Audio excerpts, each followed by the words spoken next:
Next पढ़ेंगे बेटा हम वेव्स। ठीक है, लास्ट यूनिट था हमारा ऑसिलेशंस एंड वेव्स। ऑसिलेशंस हमने पढ़ा, मेनली ऑसिलेशंस में हमने कंसंट्रेट किया अपने आप को सिंपल हार्मोनिक मोशन के ऊपर डिफरेंट एग्जांपल्स के बाद।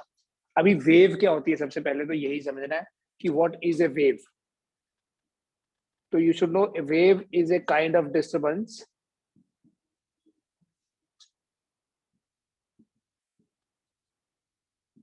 which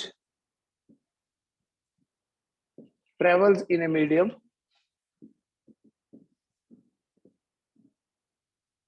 due to the repeated vibration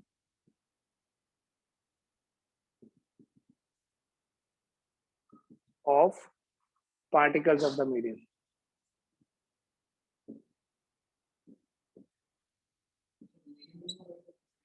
तब भी चलेगा। जनरल डेफिनेशन ऐसे है, मैं अभी बताऊंगा कि वेव्स में medium is not always required, but वहां पर भी अगर मीडियम नहीं होगा ना, even then we call it as a mode of energy transfer. Basically ये एक पुरानी डेफिनेशन समझ लो। एक्चुअल में वेव क्या है? वेव एक मैकेनिज्म है, वेव एक मोड है ऑफ एनर्जी ट्रांसफर। एनर्जी का ट्रांसफर होता है। We can have a heat wave, right? We can have light, light is also a wave, और ऐसी वेव जिसकी वजह से आप सुन पा रहे हो, दैट इज साउंड वेव। तो sound is energy, light is energy, heat is energy. तो वेव एक ऐसा मैकेनिज्म है जिसमें एनर्जी का ट्रांसफर होता है from one place to the other place. एक मोड ऑफ एनर्जी ट्रांसफर, एक मैकेनिज्म है एनर्जी ट्रांसफर का। ब्रॉडली ये वेव्स ना दो तरह की हैं, electromagnetic waves and mechanical waves. Electromagnetic और मैकेनिकल। इलेक्ट्रोमैग्नेटिक वेव्स वो होती हैं जिनको मीडियम नहीं चाहिए, no material medium is required.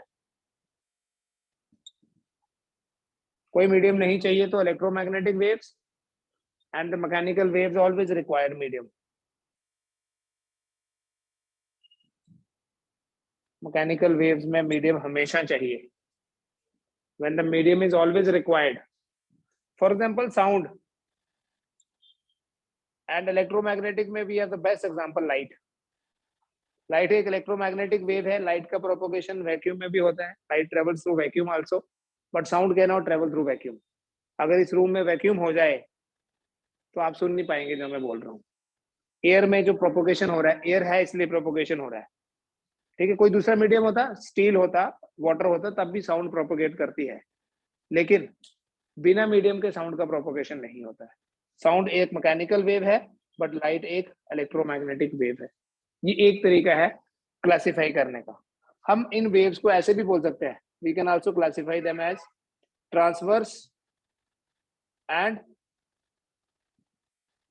Longitudinal waves.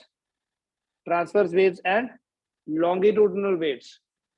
Transverse wave वो होती हैं जिनमें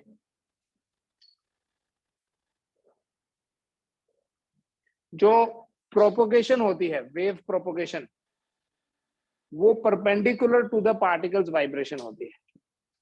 like if the particle is moving up and down, wave particle, but the wave is progressing along forward direction. जैसे देखना, जैसे मैं यहाँ पर एक ये वॉल में एक हुक लगा के एक यहाँ पे एक थ्रेड बांधू, एक रस्सी बांधू, एक रोप टाई कर दूं ऐसे, और इसको जर्क दूं, तो ये थ्रेड जो है ये तो ऊपर नीचे जा रही है, ठीक है, थ्रेड ऐसे है, बट एनर्जी ऐसे जा रही है। तो थ्रेड की वाइब्रेशन ऊपर नीचे हो रही है एंड वेव की प्रोपोगेशन आगे की तरफ हो रही है। तो जिसमें पार्टिकल्स का vibration perpendicular to wave propagation होता है उसको बोलते हैं ट्रांसवर्स वेव। और लॉन्गिट्यूडनल में क्या होता है, तो ऐसे बोल सकते हैं सिंपल वर्ड्स में, ट्रांसफर वेव में क्या होता है, पॉजिटिव और नेगेटिव पोर्शन होता है जिसको बोलते हैं crest and troughs are formed. But longitudinal waves में क्या होता है, compression and rarefaction are formed.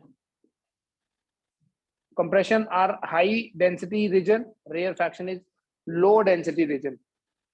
Compression हो गया, जैसे एक स्प्रिंग को ऐसे खींचो और छोड़ो, तो ये कंप्रेशन एंड रेयरफैक्शन। कंप्रेशन वो है ऐसे देखना, जैसे एक ही वेव, एक कंप्लीट वेव में क्या होता है, एक क्रेस्ट और एक ट्रफ। ऐसे ही अगर ये लॉन्गिट्यूडनल की जगह ट्रांसवर्स वेव होती तो it would have been like ये कंप्रेशन, रेयरफैक्शन, कंप्रेशन, रेयरफैक्शन, ऐसे CR लाइक दिस। तो ऐसी वेव को जिसमें कंप्रेशंस एंड रेयरफैक्शंस बनते हैं that is called as a longitudinal wave, और जिसमें क्रेस्ट ट्रफ बनते हैं that is called as transverse wave. और वेव का मतलब क्या है, one complete wave means one positive portion, one negative portion, ये one C and one R, ये पूरी एक वेव है। ठीक है, ये नोट करें। तो यहां पर भी आपको एग्जांपल देता हूं, लाइट एक ट्रांसवर्स वेव है, साउंड एक लॉन्गिट्यूडनल वेव है। Light is transverse but sound is a longitudinal wave. बेटा जब भी वेव की बात आती है ना, जनरल ट्रेंड क्या है, देखो जब भी हम वेव की बात करते हैं the first picture that comes in mind wave के लिए वो ये है। इसलिए चाहे ट्रांसवर्स वेव हो, चाहे लॉन्गिट्यूडनल हो, चाहे मैकेनिकल हो, चाहे नॉन मैकेनिकल जिसको इलेक्ट्रोमैग्नेटिक वेव बोलते हैं, जैसी मर्जी हो, जब आपने वेव पैरामीटर्स की बात करनी है इसकी हेल्प से समझेंगे हम। ठीक है, वेव लेकिन दूसरी भी हो सकती है, इसकी हेल्प से समझेंगे, बिकॉज इस तरह से अगर हम बनाएंगे ना इसको एनालाइज करना इजी है, खास करके अगर यहां से जीरो से स्टार्ट किया। वेव पैरामीटर्स देखो, पैरामीटर्स मतलब फिजिकल क्वांटिटीज कौन से इन्वॉल्व है। यहाँ मैं इधर ले लेता हूँ वाई, इधर हम जनरली थीटा लेते हैं, बट मैं टी लिख के इन जनरल क्या लिखूंगा बेटा, इस वेव की इक्वेशन कैसी होगी, बोलो इस वेव की इक्वेशन कैसी होगी, अगर इसकी मैक्सिमम वैल्यू ए है, a sine omega t, very good. y is called as displacement, a is called as maximum displacement, जिसे क्या बोलते हैं, एम्पलीट्यूड। मैक्सिमम डिस्प्लेसमेंट मतलब amplitude, so y will be equal to a sin 2 pi bye T into T भी बोल सकते हैं हम, क्योंकि ओमेगा क्या होता है, चाहे लिखो थीटा बाय टी, चाहे लिखो 2 पाई बाय टी, राइट। तो इस एक्सप्रेशन में what we call this a as amplitude. What is this capital T? It is time period. Time period is the time taken to complete one oscillation. Oscillation या one cycle या one repetition. अगर time की form में लिखना है ये T है, ठीक है। There is another parameter जो आपको इक्वेशन में नहीं दिख रहा, that is wavelength. Wavelength means length of the wave. Length of the wave means एक क्रैश जहां से स्टार्ट हुई दूसरी क्रैश स्टार्ट होगी तो उनके बीच का डिस्टेंस, ये है वेवलेंथ, राइट।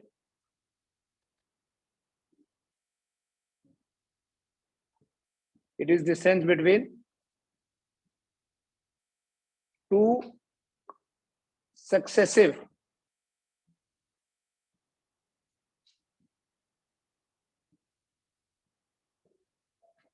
क्रेस और troughs.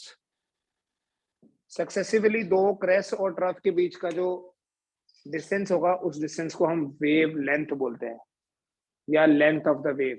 There is other parameter जो आपको यहाँ नहीं दिख रहा, वो भी that is represented by nu, it is called as number of waves per unit time, so it is 1/t, ठीक है। एंड एक और है, मैं बताऊंगा ये भी है कि ये इसको 1/t क्यों लिखते हैं। There is one more, it is represented by nu bar, और इसको बोलते हैं wave number, and it is the number of waves per unit length. Number of waves per unit length is called wave number, and number of waves per unit time is called as frequency. ठीक है, अब यही देखना बेटा, number of waves in time T कितनी होगी बोलो?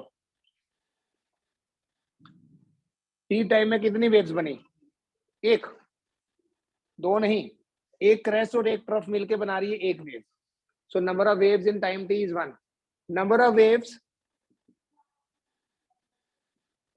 इन 1 second, या ऐसे लिखो ना, number of waves in T second is 1. तो number of wave in 1 second क्या हो गया? इसी को बोलते हैं फ्रीक्वेंसी. तो फ्रीक्वेंसी क्या हो गया? 1/t. ऐसे ही number of waves in lambda metre, lambda क्या है? डिस्टेंस है ना. Number of waves in lambda metre is equal to 1. So number of waves in 1 metre कितना होगा? 1/λ.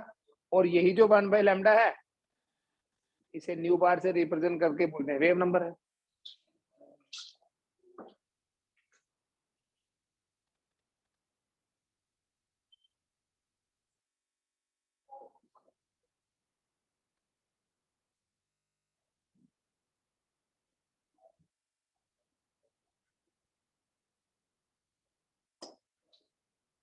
ठीक.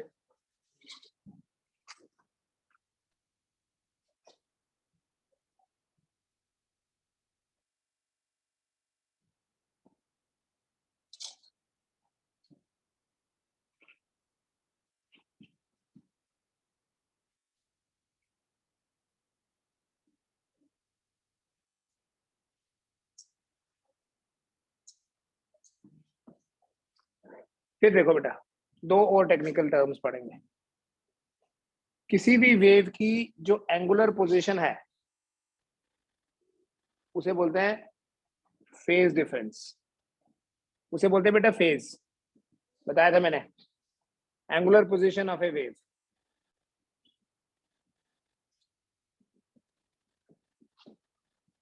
और जो फेज डिफरेंस है,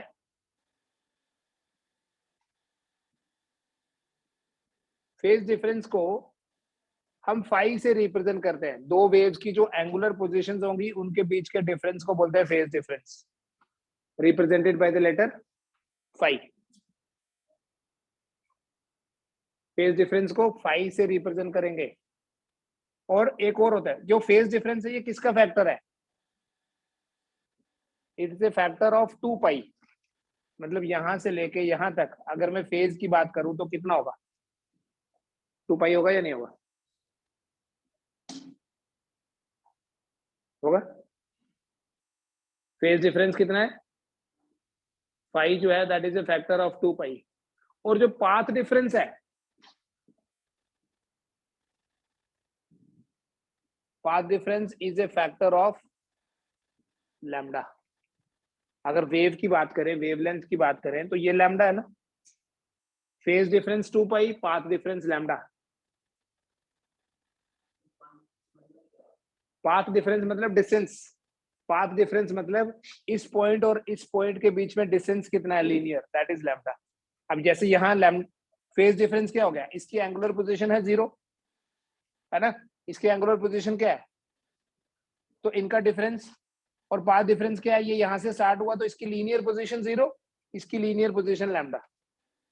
मतलब ऐसे देखना, ये एक वेव है और ये दूसरी wave.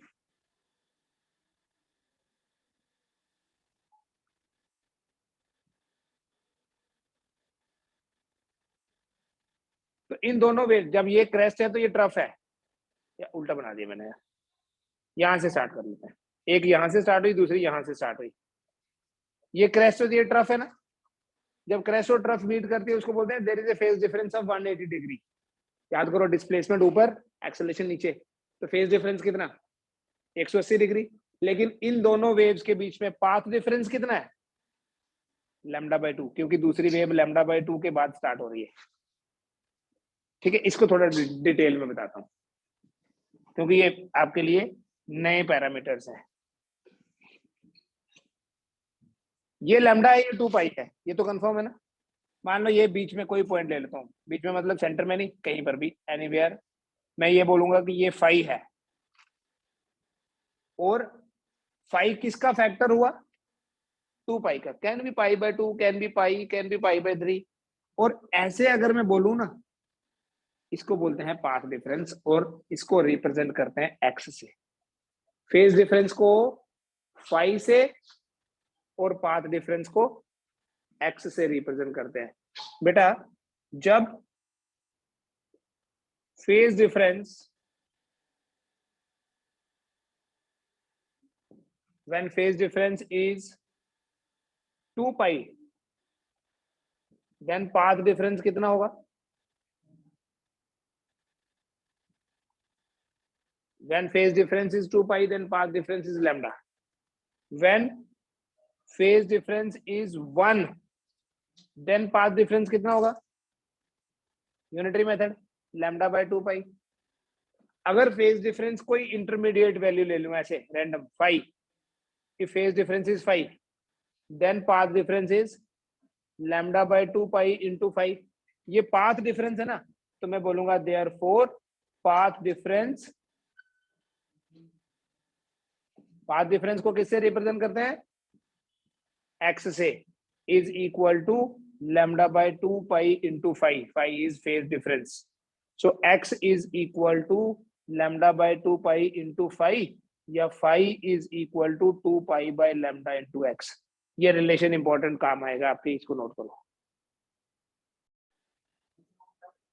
Path difference x is always in meter, phase difference is 5, that is in radian।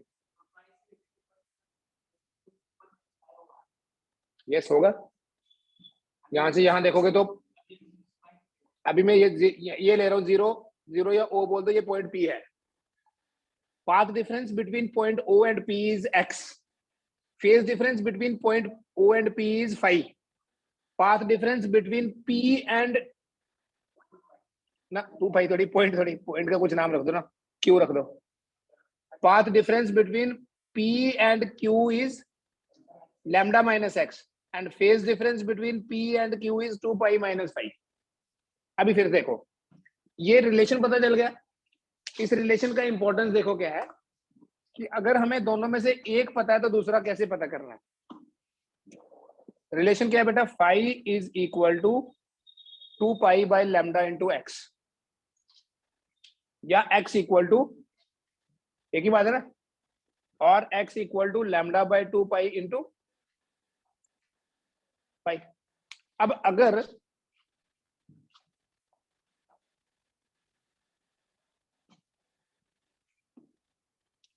आपको ये दिख रहा है यहां से लेके यहां तक कितना होगा फेज डिफरेंस, वो तो इजी है ना।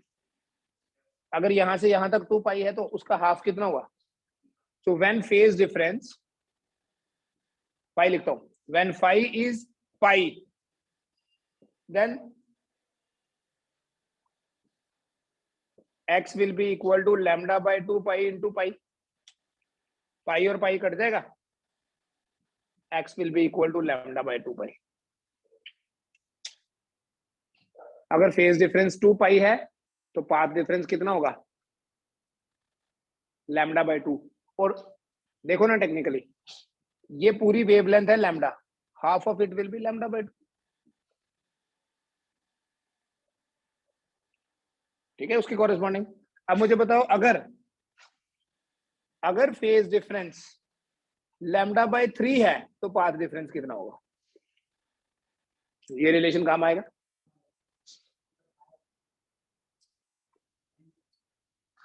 x तो लैम्डा का फैक्टर है ना, 5 बताना है, 5 is equal to 2 pi by lambda into x, x दिया है लैम्डा बाय 3, तो आपका आंसर आ जाएगा 2 पाई बाय 3।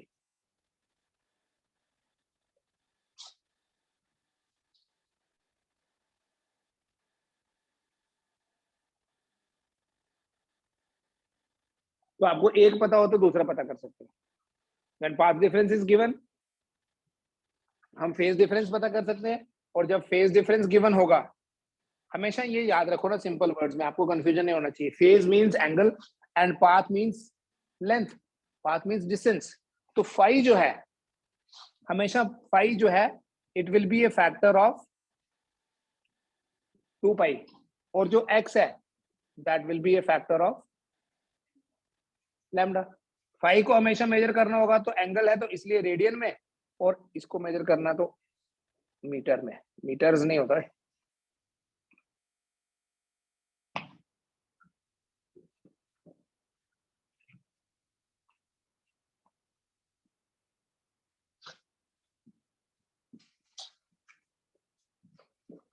ठीक है, फिर देखना, there is a term called angular frequency. Just like angular velocity है ये, ओमेगा से ही रिप्रेजेंट करते हैं। ओमेगा तो होता है 2π/t, but 1/t is frequency, so we write omega equal to 2π nu. क्यों बोला इसको एंगुलर फ्रीक्वेंसी? बोलो, ये 2π तो एंगल है ना, तो एंगल इनटू फ्रीक्वेंसी है, तो क्या होना चाहिए? Angular wave number.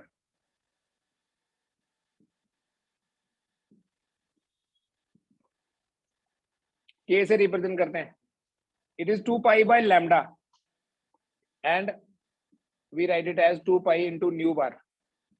सो angle wave number, angular wave number का एक नाम और है, वेव पैरामीटर्स में इंपॉर्टेंट है ये पैरामीटर एक,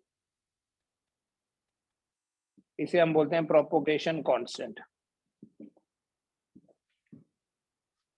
angular wave number is also called as the propagation constant. Angular frequency is also called as angular velocity. K से रिप्रेजेंट करते हैं एंगुलर वेव नंबर को। हाँ, एंगुलर वेव नंबर को के से रिप्रेजेंट करते हैं, जैसे एंगुलर फ्रीक्वेंसी को ओमेगा से रिप्रेजेंट करते हैं।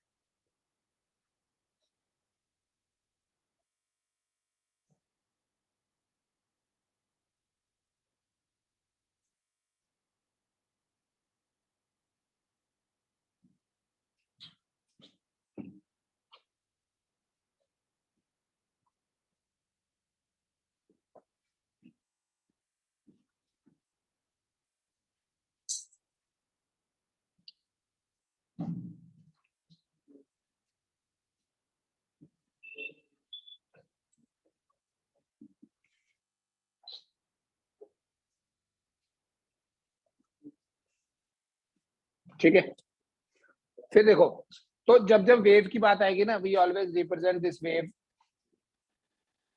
Like this. अगर कोई वेव यहां से स्टार्ट हुई,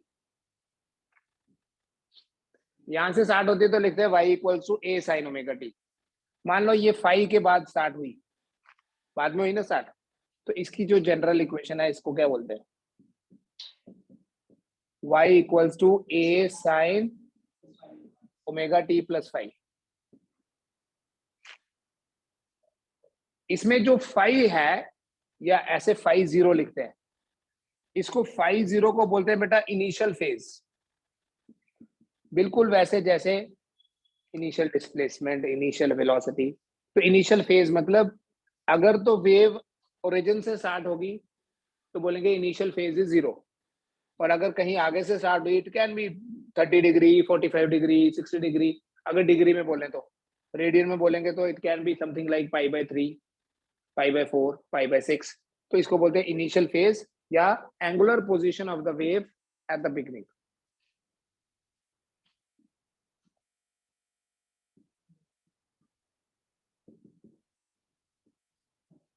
एट द बिगिनिंग मतलब at t equal to 0।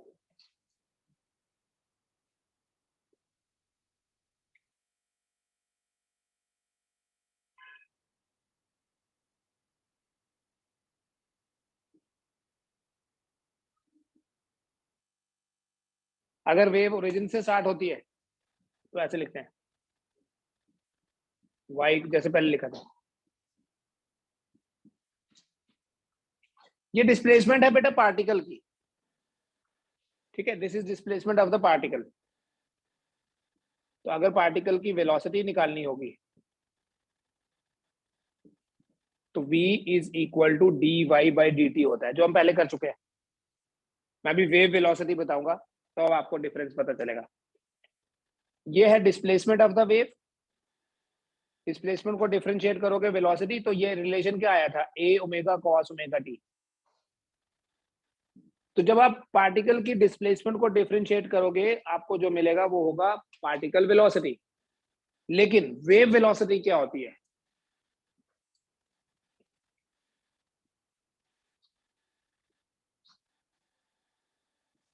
Wave velocity represent we से ही करेंगे, कोई नया सिंबल नहीं होगा उसके लिए भी, सिर्फ हम स्पेसिफाई कर देंगे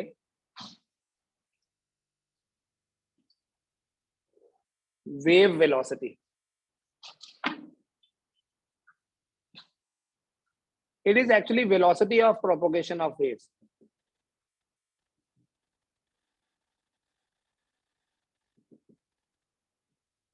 Velocity of propagation of, ये वो वेलोसिटी है जिस वेलोसिटी से कोई वेव प्रोपोगेट करती है। अब ये वेलोसिटी कैसे एक्सप्रेस करनी है? देखो, ये वेव है, ये लैम्डा है, और कंप्लीट होने में जो टाइम लगा वो है टी। बेटा v is equal to distance upon time. अगर एक कंप्लीट वेव की बात करें, distance will be lambda and time will be t, या नहीं? जब यहां से एनर्जी ट्रांसफर होकर यहां पहुंची तो कितना डिस्टेंस ट्रेवल किया? लैम्डा। और कितना टाइम लगा? 1/t क्या होता है?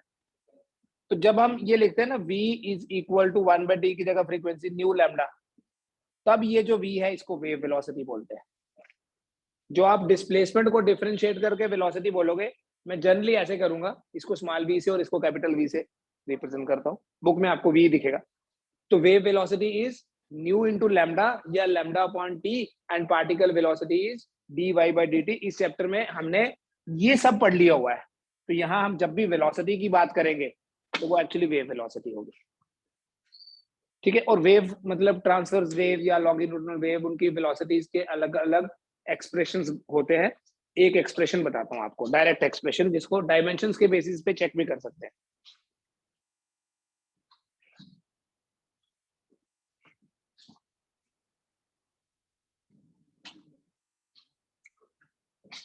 This is expression for velocity of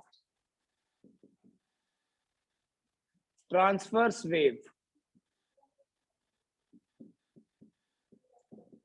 in a string। देखो, मान लो एक रस्सी ऐसे किसी हुक के साथ एक रस्सी जैसी बांध दी और इसको ऐसे जर्क दिया, ऐसे वेव बनेगी ना? तो उस वेव की वेलोसिटी कितनी होगी?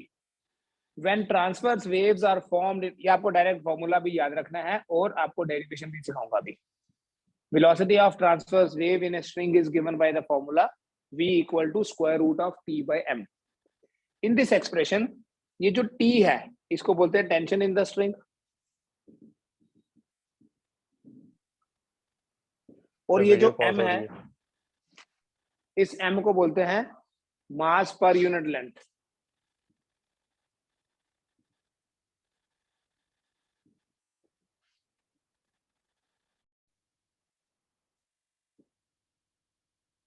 T is tension in the string and m is mass per unit length। ठीक है? अब इस एक्सप्रेशन को देखो, इसको हम चेक कर सकते हैं या इसको प्रूव कर सकते हैं on the basis of dimensions. Proof on the basis of dimensions।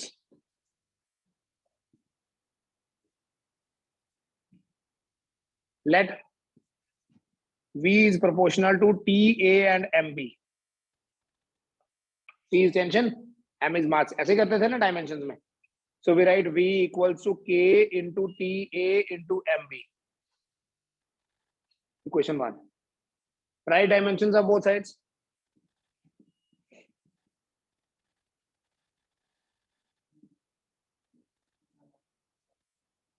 दोनों साइड्स का डायमेंशन लिखो।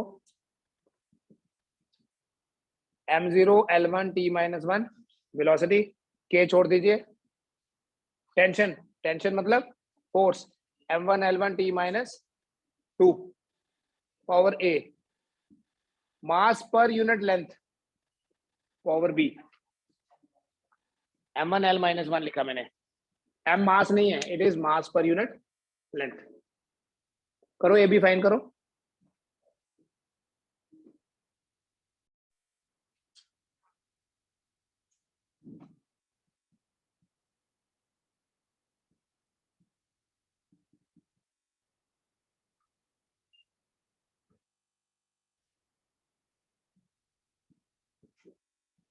आप इक्वेट कर रहे हैं, उसके बाद minus t to a will be -1, a minus b will be 1, तो ए आ जाएगा 1/2 और बी आ जाएगा, बोलो,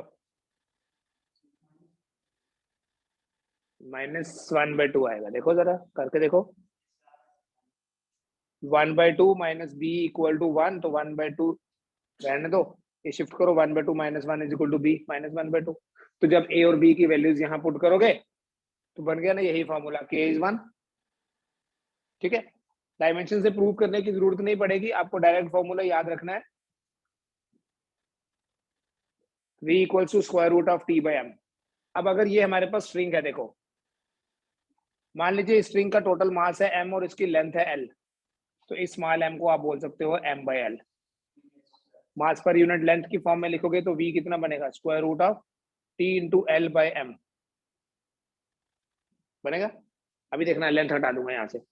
अगर बेटा इसका रेडियस r है, क्या हम मास को pi r square l into rho लिख सकते हैं?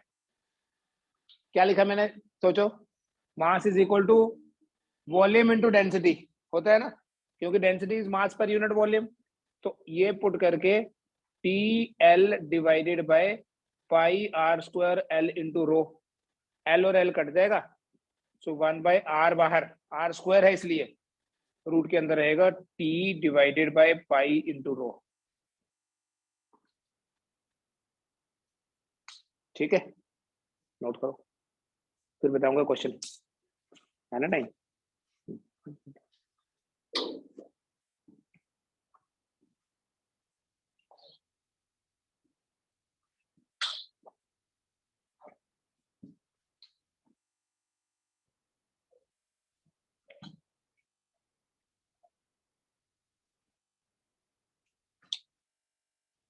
क्वेश्चन क्या है बेटा, हमारे पास दो स्ट्रिंग्स हैं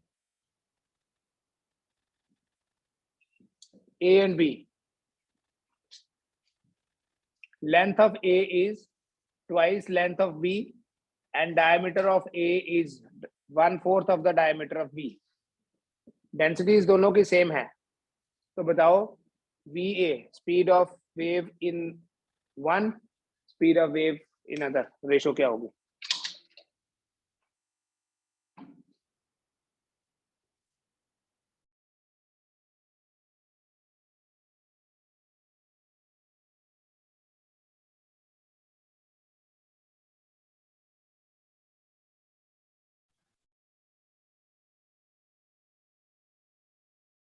सर आपका माइक। अगर टेंशन कांस्टेंट है, ऐसे तो रूट T/m आता है ना, टेंशन कांस्टेंट है तो इट विल बी mb/ma। अब बेटा यहाँ मास तो दिया नहीं है, यहाँ क्या दिया है, लेंथ और डायमीटर, डेंसिटी तो सेम, तो मास की जगह क्या लिख सकते हैं, पाई, ऐसे हम r स्क्वायर लिखते हैं, अभी लिखना पड़ेगा db² 4 pi r square into l b into rho, पता चला, yes no, into divided by l b. m क्या होता है, सोचो, what is small m, mass per unit length. Mass क्या होता है, डेंसिटी इंटू वॉल्यूम, डायमीटर की फॉर्म में कैसे लिखेंगे volume, divided by l. But diameter क्या होता है, d/2, तो r स्क्वायर की जगह क्या लिखना पड़ेगा, d/2 का स्क्वायर, तो r d²/4 नहीं बना, तो ये एल कट गया, पहले भी कट गया था, तो mb/ma क्या बनेगा, मास पर यूनिट लेंथ। आपके पास ऐसे आएगा ρ π/4 db² डिवाइडेड बाय ρ π/4 da², आएगा या नहीं आएगा, बताओ कैसे। वो तो छोड़ना यार, ये सारा कैंसिल हो गया, वैल्यू किसने डाली, मैं यहां तक पूछ रहा हूं, आगे क्यों जा रहा। तो va/vb will be equal to db/da whole square ना, db कितना है, 4 टाइम्स da है, तो लिखो 4da डिवाइडेड बाय da बस इतना ही, स्क्वायर एंड रूट तो कट गया, तो VA बाई VB कितना बना, 4:1 नहीं बना, नहीं, चेक करो, इरफान क्या वो बोल, इसमें कोई प्रॉब्लम है? Small m is mass per unit length, rho pi d square by 4 into l cut गया, ठीक है, तो पाई d स्क्वायर बाई 4, ये तो कांस्टेंट है, तो स्मॉल m क्या हो गया, d स्क्वायर मतलब जब रूट के अंदर होगा d स्क्वायर तो db तो हुआ, तो d by D, db by da inversely proportional है, इसलिए यहाँ ma नीचे है, da नीचे, mb ऊपर है, और ये गिवन है कि db जो है दैट इज 4 टाइम्स da, तो इस db की जगह 4 टाइम्स da लिखा, ये तो पहले ही कर चुका है रूट और स्क्वायर, आंसर इज 4:1, चेक कर लो।